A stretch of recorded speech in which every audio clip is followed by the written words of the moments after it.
At the beginning of October, I lost my mom.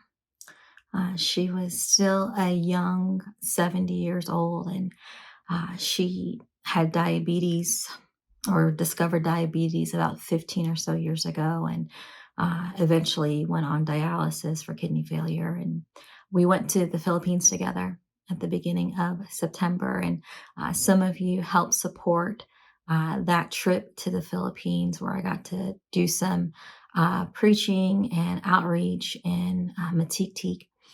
And my mom was in country with me. This was the first time I had planned a trip to the Philippines, just for her and I, and to do things like visit family, to deal with some property things there in the Philippines, where my mom is from, and where most of her family still lives. And when we came back from the Philippines, um, I didn't quite understand the impact that dialysis would have on her. And there were a lot of challenging things physically being in the Philippines and having to go to dialysis while we were in country, and her realizing that she was weaker than she was used to. She kept saying, I'm so much weaker." And being the independent woman that she has always been, that she raised me to be, it was difficult for her to deal with that. And when we returned from the Philippines, part of her was jet lag and she was tired, completely understandable. But she made a choice to not continue dialysis. I wish she has that choice. And she ultimately passed a few weeks later. And so when we got together as a family and we had her wake and her funeral earlier this month in October in Kentucky, my nieces did a beautiful poem to honor her at the wake, and my older brothers both shared. They read the obituary, and they shared about her life, and her life was uh, remarkable.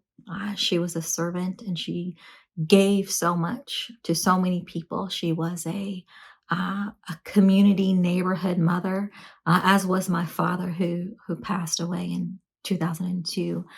They were the Wilsons, and they cared for so many people in the community, so many of our friends who needed their role model, who needed their love, who needed their encouragement. And so when it was my opportunity to share about my mom, I shared something that I read the day that I found out that she passed. I had a sense that she had already passed, but I think I didn't want to do the work of finding out that she had passed away. She lives several states away from me. But here's what I read in Second Timothy uh, 4, verses 6 through 8. As for me, my life has already been poured out as an offering to God. The time of my death is near. I have fought the good fight. I have finished the race, and I have remained faithful. And now the prize awaits me, the crown of righteousness, which the Lord, the righteous judge, will give me on the day of his return. And the prize is not just for me, but for all who eagerly look forward to his appearing. And so when I read this, I thought about my mom, and I thought about how she was like Paul, right? Who penned these words to his son Timothy, his son in the faith, Timothy. As for me, my life has already been poured out as an offering to God. And this was the challenge that I feel my mom's legacy left. Um, she poured herself out as an offering for God. She's the one who taught me what it looked like to serve others, to uh, give to the poor, to see the needs around me. Even when we were in the Philippines, she was pouring out. She was making sure that each of her nieces and nephews had resources um, food, clothing, uh, toothpaste, toothbrushes, shoes, socks, all of the things. We arrived in the Philippines with a suitcase of things to distribute. She had mailed things in advance in a gigantic box to distribute. She had already labeled and organized which family, which niece, which nephew each of these things went to make sure that all of her nieces and nephews and great nieces and great nephews had school supplies and candy and snacks. And more than that, she was just there to make sure that they had what they needed. When my younger brother passed, she used some of the life insurance money to pay for land that family now lives on. And and when she passed, so many of my cousins, I had sent a message to my cousins on Facebook in the Philippines, cousins that I had met while I was there. And of course, mom was feeding and making sure that they had something to eat for dinner as we gathered during the different days that we went out to spend time with them. And they lamented her loss because she was such a fighter. She would not back down from anyone ever.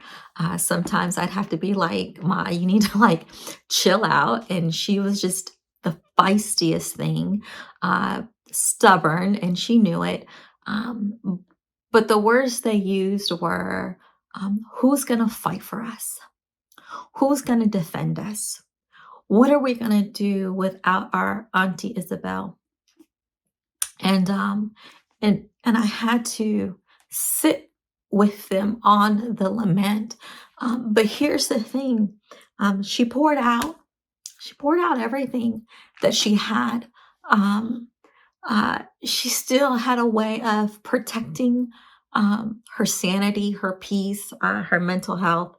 Um, but this is still my challengement, my remembrance of my mother, and something that I hope that you might take from her life. Um, Pour out. There are people who need you. There are family members, neighbors, coworkers who need you.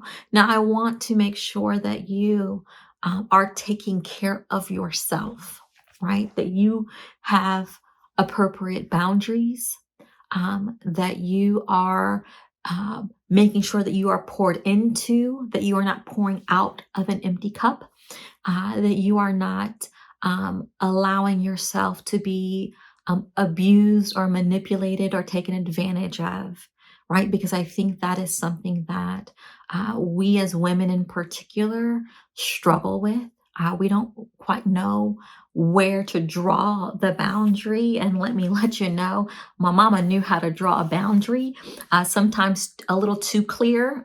We'd be like, Mom, you can't cut everybody off. But she poured out. She poured out when she knew it was her season to pour out, when it was her gifting, her desire, her responsibility um, as a matriarch of her family. She was even the matriarch of her Filipino bingo crew in Kentucky where she lived. And but that's it, right? I want you to pour out in healthy ways, so that when it's your time to go meet with the Father, you can say, like the Apostle Paul, I have already poured out. My life has already been poured out as an offering to God, right? As an offering to God. The time of my death is near. I have fought the good fight. I have finished the race.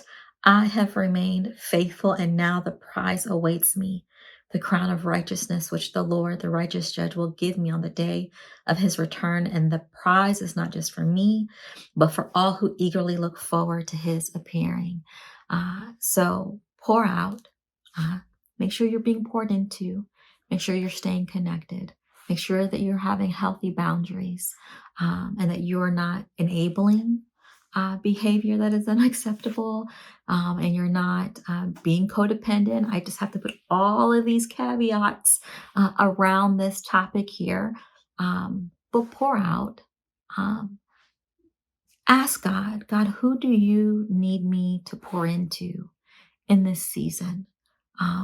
What ministry, what person, neighbor, topic, what is that you need me to pour out into? What is it that you've already put in me that needs to be poured out, and seek after that?